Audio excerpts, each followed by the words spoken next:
Okay, welcome everyone to this weekly Wednesday webinar delivered by STORK. My name's Savannah Hans. I'm a consultant with STORK Asset Management Technology, and I'll be your moderator during this webinar. I'd like to just thank you all for taking the time to join us today. As you know, we live in really interesting times, so it makes us all reevaluate the choices that we're making on a daily basis. So all the more reason that we want to thank you for taking the time to join us.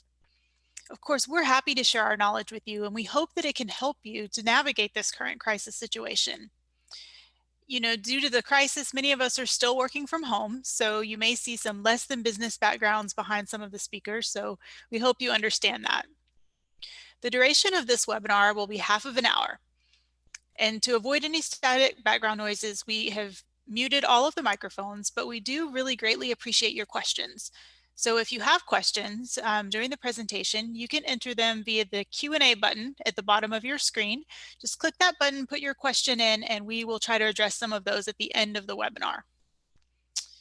The subject of today is remote collaboration, which of course is a very applicable topic for all of us with the COVID-19 crisis impacting everyone around the globe. Please take note that in this session, we'll only be covering synchronous collaboration, where two or more parties are participating at the same time.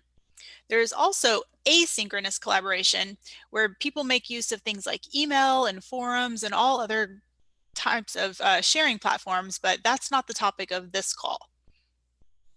As everyone around the globe is continuing to be impacted by the COVID-19 pandemic in some way, we as a society are looking at ways to continue collaborating with our friends and family, with colleagues, and others in an effective way, but also doing it remotely. So for friends and family, many of us are continuing to use old favorites like FaceTime, WhatsApp, and Skype. And then for personnel working in the office, or these days working from home offices, we're continuing to use, but getting, of course, much more proficient at applications like Skype for Business, Zoom, and WebEx. However, for our technicians in the field, we're still seeing some very antiquated systems being used, and it's often a lot more challenging to introduce more modern systems there. Now, luckily, this isn't the case on all sites. So the challenge that we really want to address today is how can we connect technicians at site while enhancing safety, reducing costs, executing faster, improving quality, and with COVID-19, giving us the flexibility to execute despite the travel bans. So in today's session, we'll share 12 different use cases that have been implemented within STORK, and some of them you might already be applying within your organization as well, while others might stretch your mind a little bit and hopefully can inspire you to try it out at your site. Our presenter for today is STORK's Global Innovation Director, Martijn Glass. Martijn started off his career with Fluor, working on the engineering and construction side for 21 years. In the last 5 years, he's been part of STORK, which is a Fluor company, with a clear focus on operations, maintenance, turnarounds, and modifications. And this has given Martijn a really unique full life cycle view of industrial facilities. I'm sure this will be a really educational half hour for you. So Martijn, the floor is yours. Yes, thank you, Savannah. So thanks for joining indeed, and let me just give a short introduction on STORK, just to give an idea from which angle we are coming. So STORK provides fully integrated operation, maintenance, turnarounds, modifications, and asset integrity solutions. So we're not an asset owner, but we certainly are committed to keep assets running at peak performance during all phases of the life cycle. We're an international company operating in some 90 countries around the world, and this is a graphic that we often use to show how we operate. It's kind of confusing graphic maybe, so let me just break it down into 3 parts. Here at the bottom we have something we call STORK at site. This is where the majority of our people are. These people are boots on the ground, working day and night to keep assets up and running, or in the case of a turnaround, getting back up and running as quickly as possible. However, we also have our own bricks and mortar facilities. These are often located in industrious dense zones, and they support many of these sites in the bottom layer here. And this is where we have our planners. This could be our specialists who are supporting multiple clients in their area. And this is also our service workshops where we take the harder pieces of equipment that needs revision outside of the asset facility itself. And lastly, we have something we refer to as STORK in the cloud. This is where our experts are. This is also where we have our knowledge online database filled with innovations that can be accessed any time of day. Now, this doesn't mean we have three separate companies. When we have a project, we always try to draw on all three layers and really make use of the digital infrastructure that we have as much as possible. However, today's presentation is especially focused around the technician, the guy at the site executing the work. And to remind us a little bit of this graphic, in the top part of every slide I'll be showing of the 12 use cases is that technician, and whether he's just working with colleagues, there'll be that dot in the green area, or whether he's working with our experts in the STORK nearby, or whether he's working with anybody around the world. Just a little reminder there. Now, before I start talking about the use cases, let's just get this tool thing out the way, because there are lots of lots of tools that you can use. For example, there is something we refer to as 1.0. This is for voice only, the traditional portaphone. Excellent for communicating voice messages. Kenwood, Motorola, there are lots of suppliers of this, and these are very avidly used currently at construction sites. One leg up, however, is of course the integrated headset. So this becomes all of a sudden hands-free, and that can really help in a lot of instances. And this could be with the boom mic, but also with throat mics in case there's a lot of noise. Something totally different is when you go to 2.0, you add video stream. In this case, one-way video. It really changes it because images say a lot, 1,000 words basically. So being able to transport those images is very important. And going even further, there's a 3.0 where it's not just voice and video, but also data. So this is the realm of the ruggedized tablets, smartphones, and we are also starting to use those software products that Savannah was referring to earlier. So the Zoom, the WebExes, Librestreams, Skype, and these devices can of course be X-rated as well. And taking it to 3.5, I think you can feel the theme coming here. This is the hands-free version of the voice, data, and video. So this is where you get to the smart glasses. This could be RealWear, it could be the HoloLens, or in the past DAQRI, and they all have a nifty way of doing bi-directional video and bi-directional data. But as we'll be seeing, every one of these tools has a place. There is no real silver bullet. And often they can be used interchangeably. At the end, I'll kind of say which ones you can use when, but I think it's just being aware of which opportunities you can apply it. That's the most important thing. And finding the right tool then is actually quite easy. So let's go to those use cases so that we can spot those better to know when we can apply one of these solutions. The first one I'd like to talk about is remote supervisor. I think we're all familiar with projects as we are working at site. Every time a scope of work's finished, the supervisor needs to come, sign it off, see if they do the last quality check. Clients typically also want to have a say and sign off. And there's a lot of communication then via portaphone traditionally, and it takes time for people to all come together to that one place. And I think after a few months of COVID, just seeing that image there says, is this something that is even COVID proof? So apart from taking time, is it COVID proof?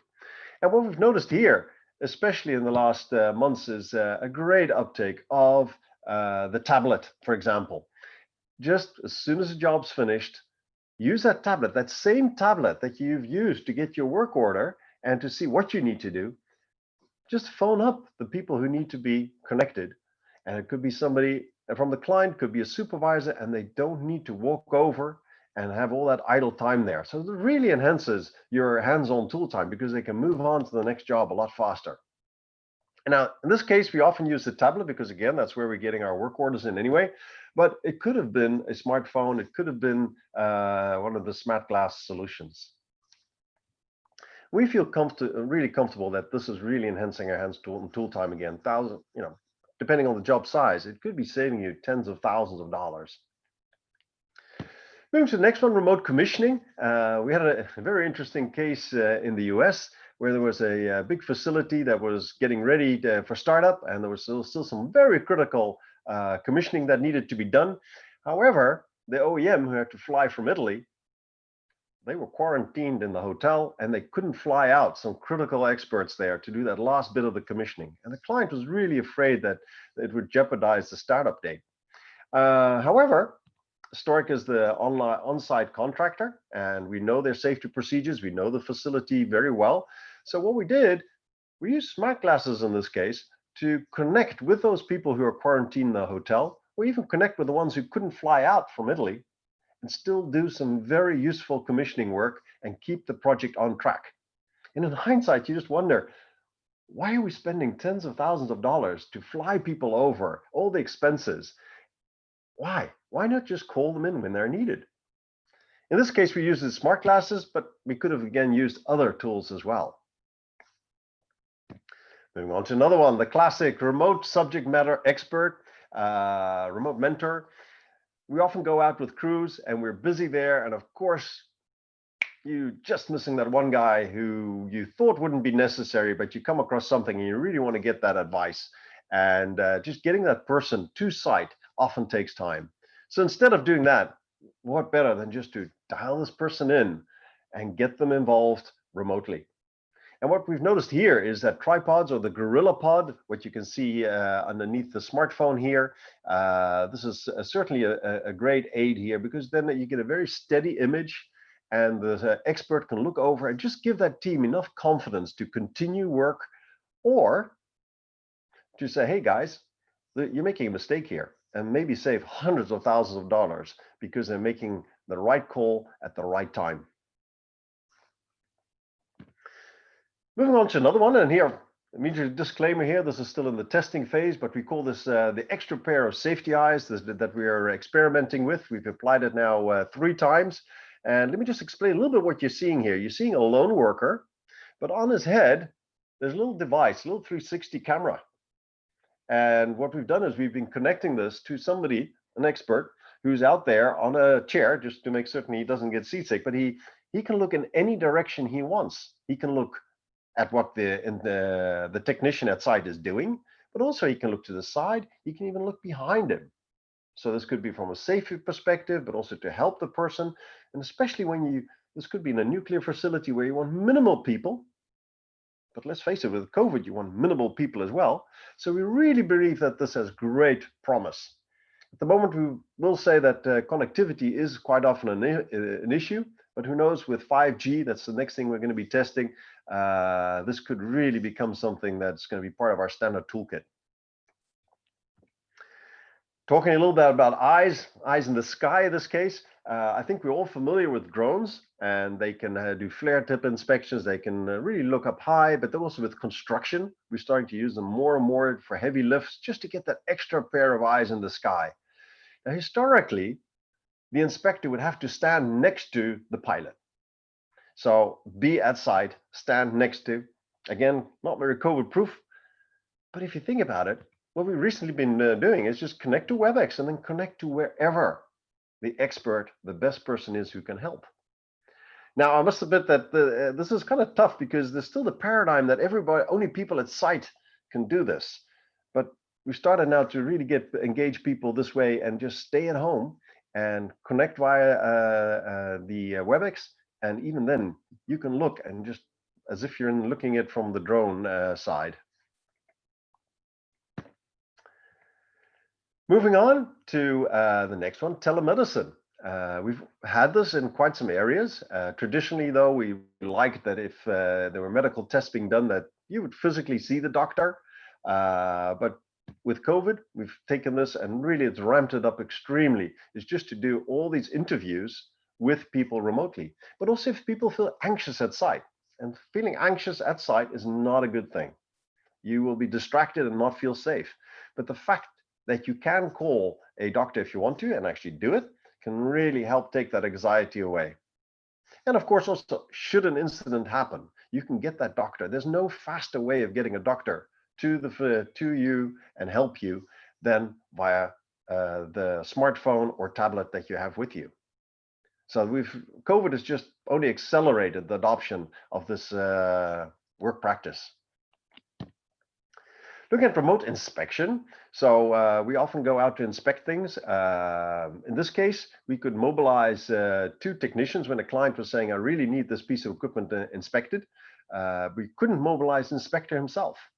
So we nonetheless mobilized the 2 technicians, and armed with RealWare, they could really remotely get that inspector, that critical inspector, to tell them exactly what to loosen up, what to change, and what to look for, so that the inspector could come up with the right diagnosis. So very powerful way, of course, of inspecting equipment. And also we've noticed that getting good inspectors is actually quite tough. And also senior inspectors, the fun of travel has kind of gone away with them. So they kind of appreciate this, that they don't have to travel, and actually they can do 2 times, even 3 times as many inspections on a day compared to when they were wasting time traveling. So this is, a double-edged sword here. That's really becoming, COVID has forced us to do more, and people are really appreciating it. And it's helping us, again, do more work with less people. Remote note taker. Often we're working up in ropes and things like that. And the last thing you're really waiting for is more note-taking equipment, for example. You don't want to take tablets up there either. They will only be dropped objects hazards. So what we started to do here is to add, well, let me first explain what we historically did. You don't want to take equipment up there. We've tried voice to text, but voice to text just doesn't really work well with technical jargon. It doesn't work well in noisy environments. And often we have people with quite some heavy dialects that don't really get picked up too well with voice to text. So voice to text doesn't really work.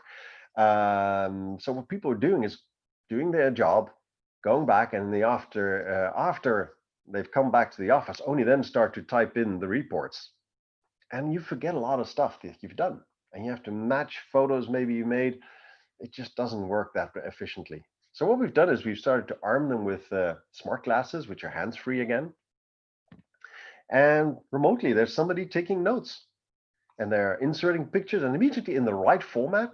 So what we're noticing is extremely fast turnaround of the reports that we have to make. The quality is extremely high because they're being made as the work is being done. And secondly, and lastly, typically the person taking the notes talks the same dialect and is technically in tune with the person doing the work. So you get really good notes being taken. Another hazardous environment is confined space work, of course. As you can, often these people have a lot of PPEs already. They're not waiting on more push to talk buttons and separate portaphones and things like that. And here we've really seen a huge increase of efficiency once we started to outfit these people with integrated headsets. And the throat mic also eliminates a lot of noise. And we've had some teams, for example, when they're cleaning out cargo tanks, along with some other innovations, they've managed to halve the time with half the people. So we've gone from scopes of work for 7 weeks, we've gone back to 4 weeks, and with half the people, simply because these people feel more confident and more safe because they can communicate at any time. They don't have to try to shout. They don't have to try and find equipment and notice it's malfunctioning. So even if you're working very close to each other, investing in good collaborative tools can really help. Another interesting one we find is temporary noise. We often have facilities that are pristinely quiet, and yet we have to force people to wear earplugs because, for example, the HVAC could kick in and go to unacceptable high noise levels. And so what you see is people are continuously wearing these protection and have to shout at each other. Well, shouting close to each other, that's not something that's very COVID proof to start off with, but also it's not nice for the people. It just hinders collaboration. So we found a little solution on this one, and this is from the hunting scene. These are little earbuds that hunters will use, and it actually amplifies very soft sounds. But as soon as a gun goes off, it goes to complete noise cancellation. So applying the same in when you're in a very quiet industrial setting, Even whispers from colleagues are amplified, so you can really talk normally with each other, but should the HVAC kick in, it goes to noise cancellation. So combining smart combination of silence and noise can be adapted to with these devices. Another interesting one here is in Stork, we have, as we mentioned, our own bricks and mortar. Here you can see a map of the Netherlands with several of these facilities highlighted. And we've got a long-standing practice that we have management from one location, for example, the south of the Netherlands here, going to the north of the Netherlands and visiting that site, doing a safety walk, and also talking about innovations and new practices that they've applied. And this way, become better, faster. But with COVID, of course, just traveling and concepts like that have forced us to rethink this practice. And of course, in this case, we've been using Teams here. We can see Peter and René, who are from the management team from Elslo, and remotely walking through the facility in Groningen. And also interesting here is Antonio. He's actually from Essen in Germany. He's one of our up-and-coming younger engineers. And since we had it remotely, we extend others to participate as well and just see what is happening in these other facilities. Something that in the past, maybe would have taken a few years before they had time to actually travel to these facilities. Now they can just hop on, participate for a few hours, and leave again. And moving to my last one, third-party inspections. The traditional approach, for those not aware, if you've ordered some critical piece of equipment, is that you send an inspector to the OEM site, to the original equipment manufacturer site, and just check out all the documents, the material certificates, the dimensions, whether it electronically works, do the fat test, and they witness the fat test. You would send somebody out there before it gets shipped, because if something's wrong, it can be far better and efficiently remediated if done at site, as compared to you only finding out once it's arrived at site. So this was the traditional approach, but especially with COVID now, with the reduced travel, we've seen a great uptake in the digital third-party inspections. So here we just ask the OEM to hold up his or her smartphone, and we do all the tests remotely with multiple screens, so we can really look at all the documents to see if it's all correct, the dimensions are correct, but remotely, and therefore avoid lots of hundreds, maybe thousands of dollars of money wasted, because it comes to site, possibly jeopardizing the critical path and costing a lot of money, instead of just remediating it right there early at the OEM side. Okay, so these were the topics, the 12. What did we look at? Well, we looked at that technician, and during engineering and construction, there's a third-party inspection use case. We talked about the extra set of eyes in the sky with the drone during construction. We looked at remote commissioning at the end of construction, telemedicine during O&M, temporary noise, remote inspection, remote experts, remote supervision, the streaming 360 that we're testing, remote management walkthroughs, support working at heights with a remote note taker, safer work in confined spaces. And I'm certain I could have shared a few more if we'd had more time to talk. Now, we talked quite a lot about the benefits as I was going, but let me just summarize them. There's the enhanced safety. Really, number one, enhanced collaboration, enhanced communication really enhances safety. Also, increased flexibility to deliver, as Savannah was mentioning. Even if there's COVID travel restrictions, we can still deliver. Faster response times, telemedicine. How much faster can you get a doctor up there? How much faster can you get an expert to support you and just give you that confidence to do the right thing at the right time? Enhanced quality again, looking at that quality aspect from the subject matter expert. Reduce cost. Yes, there is an investment to be made in these devices and the software that's required, but we really feel that with the reduced travel, all those costs can be offset. And especially if you take into account quicker startup and other things where you could be saving millions for the client. And lastly, let's not forget sustainability. Reducing travel definitely helps reduce CO2 footprint, and also enhances the local content, because you're giving that local person a lot more confidence to work, and you can train them remotely as well. Also talked a lot about a lot of tools. I hope I also demonstrated that just there are lots of options out there. It's about spotting the right option and subsequently selecting the right tool. Is very much, what type of work are you doing? Is it does it require hands-free, or are you okay with just talking into it or holding the camera? Another one is the criticality of the work. If you really need to be there on your own, or do you have a partner with you? The PPEs, is working hands-free important? The frequency of use, how often do you need it? Connectivity, if there's no connectivity, of course, it all drops dead. And of course, the more you start streaming just data, but also video, you need bandwidth. So you need to test those things before you go out there, or maybe invest a little extra in the network. Does it need to be X-rated? The noise level that's out there, whether you go to throat mics or boom mics, all these things factor in. Of course, also, what do you think the efficiency improvement is going to be? Because it was always a cost-benefit ratio, of course, you have to take into account. So, final takeaway, if the benefits are so evident and the tools are there, some people keep on asking me, why isn't it happening more? So we always try to find the root causes, and I'd like to just have this final slide. First, what you need is to have a culture where people work together.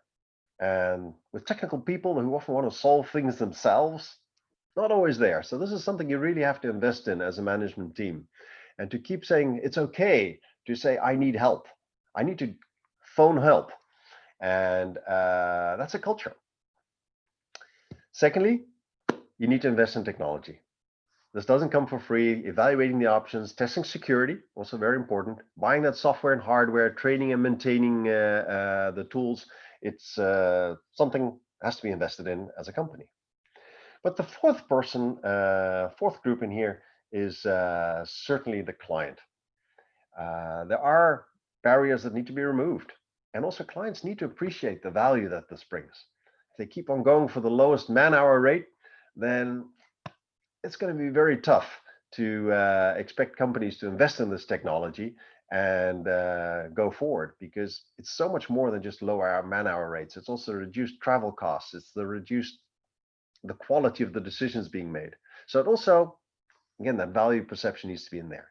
But we feel certain, and every time we've achieved it, that if all four of these come together, then you will have enhanced safety, you will reduce cost, you will execute faster, you will improve quality, and you will be able to continue your work despite COVID travel bans. So this is where I come to the end of the session. Savannah, any questions that I can maybe clarify the audience with? All right, thanks Martijn for this presentation on remote collaboration. A lot of really exciting stuff going on. We have had a couple questions come in and we have a few minutes, so let me just look through these. Here's one question this one's relevant about this last slide you just had. So what are some typical client pushbacks for using such tools? Yeah. Yeah, we maintain a little list internally within our key user group who's stimulating the usage. What kind of barriers are we coming across? And they include things like, we have a policy, no video at site. And often, when we challenge that, it turns out to be a policy from the previous decade, or sometimes even century. Another one is, we're afraid it might interfere with controls systems. There's also, it might distract you. It's an often heard pushback. And with some clients, they only reimburse people who are physically at site. So doing things remotely all of a sudden is, again, it goes back to that value proposition. But we've noticed that if you really sit down with clients and walk through all their objections, they typically will concede that the benefits of doing remote collaboration really pay out, and we should revisit some of our paradigms. And one maybe I'd like to touch on is that interference with signals. Real critical signals at site are always hardwired, but there's no interference opportunity even there, let alone whether the interference happens. But it's just discussing through those barriers, I think, is the best thing to come to move forward. Okay, thank you. Let's see. Here's another question about software. What Mhm. software do you use when collaborating visually? Yeah, as a company, we use Skype for Business internally, but we find it most important that we take into account what the client's already using at site. So we are very proficient in whether it's Teams, Zoom, WebEx, Skype. Those are the four common flavors that we use. But we've really noticed it's not the tool. It's spotting the opportunity and applying either the hardware or software that is available. All right, thanks, Martine. So we've run out of time, and I just want to assure everyone that all of the questions asked will be answered in the follow-up material. So since we have reached the end of our webinar, I will go ahead and close out. If you have any different use cases that you'd like to share with us, we would love to hear from you. So you can submit those the same way you'd submit a question. Just click on that Q&A button at the bottom of your screen. And we're going to leave the presentation open for just a few more minutes to give you time to do that. We like to get our minds stretched as well. So please share with us if you have anything. Also, if you'd like to receive any more details on anything that you've seen today or ask further questions or have a discussion, go ahead and leave us a message in that Q&A button and we can contact you later. As I mentioned before, this webinar is part of our series of weekly Wednesday webinars where we talk about smart maintenance and asset management related topics. And we hope you can join us next Wednesday at this same time. We'll be talking about the roadmap towards a more Industry 4.0 driven organization. So more information on that and the registration can be found at our website, stork.com. This presentation and the recorded webinar will be available on the STORK website as well, and all registered attendees will be sent a link to that via email in the next few days. So I'd like to just thank all of you once again for taking time out of your day to join us. I hope you have a safe and productive rest of your day. And as always, we continue to be your partner in the field of smart maintenance and asset performance improvement. So until next time.